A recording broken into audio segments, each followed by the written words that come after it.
नमस्कार भक्तों।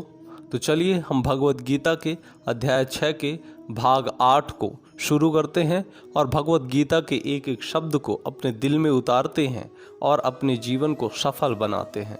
तो चलिए हम शुरू करते हैं। पार्थ न हेव नामुत्र विनाश तस्य विद्यते न ही कल्याण कृत कश्चिदि दुर्गतिम तात गच्छति।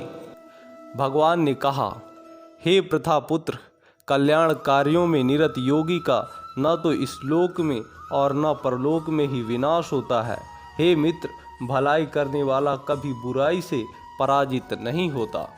श्रीमद् भगवद गीता में श्री नारद मुनि व्यासदेव को इस प्रकार उपदेश देते हैं। त्यक्त्वा स्वधर्मं चरणाम्बुजं हरे भजन पको अथ पतेतो यदि यत्र का वा भद्रम भूदमुष्य किम को वार्थ आप्तो भजताम सुधर्मतः। यदि कोई समस्त भौतिक आशाओं को त्याग कर भगवान की शरण में जाता है तो इसमें न तो कोई क्षति होती है और न पतन। दूसरी ओर अभक्त जन अपने अपने व्यवसायों में लगे रह सकते हैं, फिर भी वे कुछ प्राप्त नहीं कर पाते। भौतिक लाभ के लिए अनेक शास्त्रीय तथा लौकिक कार्य हैं। जीवन में आध्यात्मिक उन्नति अर्थात कृष्ण भावनामृत के लिए योगी को समस्त भौतिक कार्यकलापों का परित्याग करना होता है।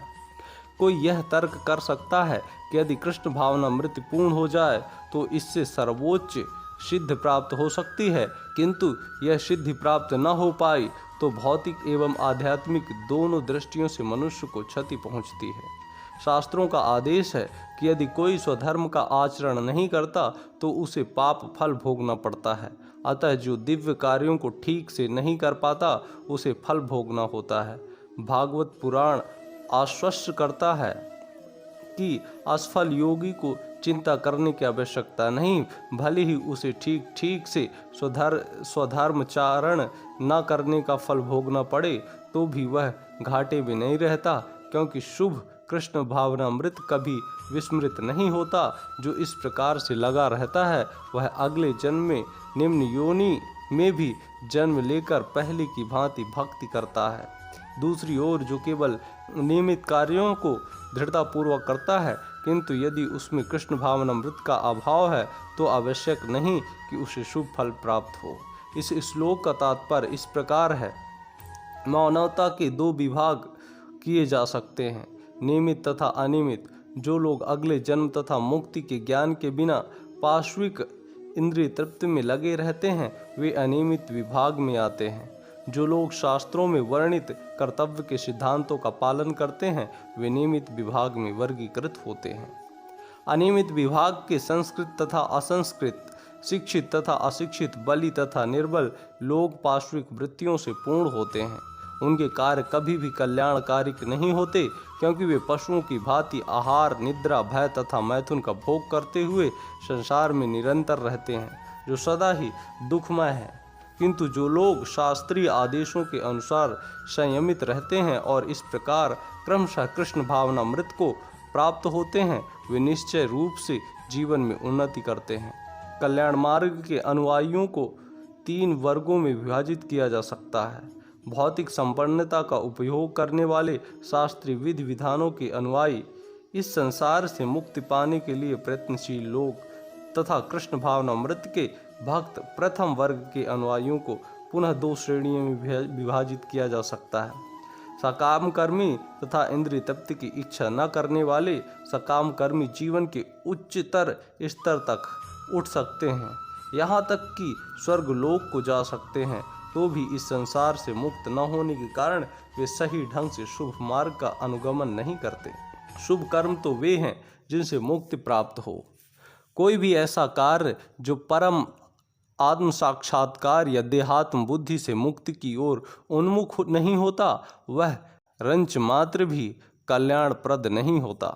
कृष्ण भावनामृत संबंधी कार्य ही एकमात्र शुभ कार्य है, और जो कृष्ण भावनामृत के मार्ग पर प्रगति करने के उद्देश्य स्वेच्छा से समस्त शारीरिक सुविधाओं को स्वीकार करता है वही घोर तपस्या के द्वारा पूर्ण योगी कहलाता है। चूँकि अष्टांग योग पद्धति कृष्ण भावनामृत की चरम अनुभूति के लिए होती है, अतः यह पद्धति भी कल्याणप्रद है। अतः जो कोई इस दशा में यथाशाक्य प्रयास करता है उसे कभी अपने पतन के प्रति भयभीत नहीं होना चाहिए। प्राप्य पुण्य कृताम लोकानुश्रित्वा शाश्वती समाः शुचीनाम श्रीताम गेहे योग भ्रष्टो अभिजायते।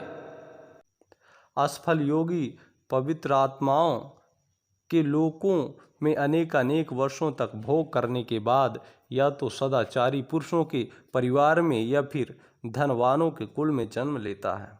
असफल योगियों की दो श्रेणियां हैं।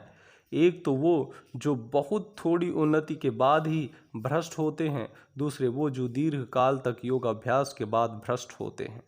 जो योगी अल्पकालिक अभ्यास के बाद भ्रष्ट होता है वह स्वर्गलोक को जाता है, जहाँ केवल पुण्यात्माओं को प्रविष्ट होने दिया जाता है। वहाँ पर दीर्घ काल तक रहने के बाद उसे पुनः इस लोक में भेजा जाता है, जिससे वह किसी सदाचारी ब्राह्मण वैष्णव के कुल में या धनवान वणिक के कुल में जन्म ले सके। योगाभ्यास का वास्तविक उद्देश्य कृष्ण भावनामृत की सर्वोच्च सिद्धि प्राप्त करना है, जैसा कि इस अध्याय के अंतिम श्लोक में बताया गया है। किंतु जो इतने अध्यवसायी नहीं होते और जो भौतिक प्रलोभनों के कारण असफल हो जाते हैं, उन्हें अपनी भौतिक इच्छाओं की पूर्ति करने की अनुमति दी जाती है। तत्पश्चात उन्हें सदाचारी या धनवान परिवारों में संपन्न जीवन बिताने का अवसर प्रदान किया जाता है। ऐसे परिवारों में जन्म लेने वाले इन सुविधाओं का लाभ उठाते हुए अपने पूर्ण कृष्ण भावनामृत तक ऊपर ले जाते हैं। अथवा योगिनामेव कुले भवति धीमताम एतद्धि दुर्लभम अंतरम लोके जन्म यदि दृशम। अथवा यदि दीर्घ काल तक योग करने के बाद असफल रहें तो वह ऐसे योगियों के कुल में जन्म लेता है जो अति बुद्धिमान है। निश्चय ही इस संसार में ऐसा जन्म दुर्लभ है। यहाँ पर योगियों के बुद्धिमान कुल में जन्म लेने की प्रशंसा की गई है, क्योंकि ऐसे कुल में उत्पन्न बालक को प्रारंभ से ही आध्यात्मिक प्रोत्साहन प्राप्त होता है। विशेषतः आचार्यों या गोस्वामियों के कुल में ऐसी परिस्थिति है। ऐसे कुल अत्यंत विद्वान होते हैं और परंपरा तथा प्रशिक्षण के कारण श्रद्धावान होते हैं। इस प्रकार वे गुरु बनते हैं। भारत में ऐसे अनेक आचार्य कुल हैं, किंतु अब वे अपर्याप्त विद्या तथा प्रशिक्षण के कारण पतनशील हो चुके हैं। भगवत कृपा से अभी भी कुछ ऐसे परिवार हैं जिनमें पीढ़ी दर पीढ़ी योगियों को परश्रय मिलता है। ऐसे परिवारों में जन्म लेना सचमुच ही अत्यंत सौभाग्य की बात है। सौभाग्यवश हमारे गुरु विष्णुपाद श्रीमद् भक्ति सिद्धांत सरस्वती गोस्वामी महाराज को तथा स्वयं हमें भी ऐसे परिवारों में जन्म लेने का अवसर प्राप्त हुआ। हम दोनों को बचपन से ही भगवत भक्ति करने का प्रशिक्षण दिया गया। बाद में दिव्य व्यवस्था के अनुसार हमारी उनसे भेंट हुई। तत्र तम बुद्धि संयोगम लभते पैवर्देहिकम यत्ते चा ततो भूयः संसिद्धौ कुरुनंदन। हे कुरुनंदन, ऐसा जन्म पाकर वह अपने पूर्व जन्मों की देवी चेतना को पुनः प्राप्त करता है और पूर्ण सफलता प्राप्त करने के उद्देश्य से वह आगे उन्नति करने का प्रयास करता है। राजा भरत, जिन्हें तीसरे जन्म में उत्तम ब्राह्मण कुल में जन्म मिला, पूर्व दिव्य चेतना की पुनः प्राप्ति के लिए उत्तम जन्म के उदाहरण स्वरूप हैं। भरत विश्व भर के सम्राट थे और तभी से यह लोक देवताओं के बीच भरतवर्ष के नाम से विख्यात है। पहले यह इलावृत वर्ष के नाम से ज्ञात था। भरत ने अल्प आयु में ही आध्यात्मिक सिद्धि के लिए संन्यास ग्रहण किया था, किंतु वे सफल नहीं हो सके। अगले जन्म में उन्हें उत्तम ब्राह्मण कुल में जन्म लेना पड़ा और वे जड़ भरत कहलाए, क्योंकि वे एकांत वास करते थे तथा किसी से बोलते न थे। बाद में राजा रहगुण ने इन्हें महानतम योगी के रूप में पाया। उनके जीवन से यह पता चलता है कि दिव्य प्रयास अथवा योग अभ्यास कभी व्यर्थ नहीं जाता।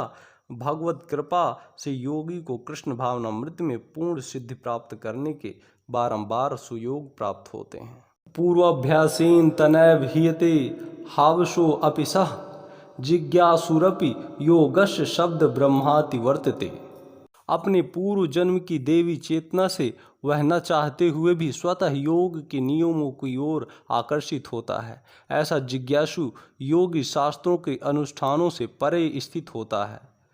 उन्नत योगी जन शास्त्रों के अनुष्ठानों के प्रति अधिक आकृष्ट नहीं होते, किंतु योग नियमों के प्रति स्वतः आकृष्ट होते हैं, जिनके द्वारा वे कृष्ण भावनामृत में आरूढ़ हो सकते हैं। श्रीमद् भागवत गीता में उन्नत योगियों द्वारा वैदिक अनुष्ठानों के प्रति अवहेलना की व्याख्या इस प्रकार की गई है। हे भगवान, जो लोग आपके पवित्र नाम का जप करते हैं, वे चंडालों के परिवार में जन्म लेकर भी आध्यात्मिक जीवन में अत्यधिक प्रगत होते हैं। ऐसे जपकर्ता निसंदेह सभी प्रकार के तप और यज्ञ कर चुके होते हैं, तीर्थ स्थानों में स्नान कर चुके होते हैं और समस्त शास्त्रों का अध्ययन कर चुके होते हैं। इसका सुप्रसिद्ध उदाहरण भगवान चैतन्य ने प्रस्तुत किया, जिन्होंने ठाकुर हरिदास को अपने परम प्रिय शिष्य के रूप में स्वीकार किया। यद्यपि हरिदास का जन्म एक मुसलमान परिवार में हुआ था, किंतु भगवान चैतन्य ने उन्हें नामाचार्य की पदवी प्रदान की, क्योंकि वे प्रतिदिन नियम पूर्वक 3 लाख भगवान के पवित्र नामों हरे कृष्ण कृष्ण कृष्ण हरे हरे, हरे राम राम राम हरे हरे का जप करते थे। और चूंकि वे निरंतर भगवान के पवित्र नाम का जप करते थे, अतः यह समझ जाता है कि पूर्ण जन्म में उन्होंने शब्द ब्रह्मा नामक देव वर्णित कर्मकांडों को पूरा किया होगा।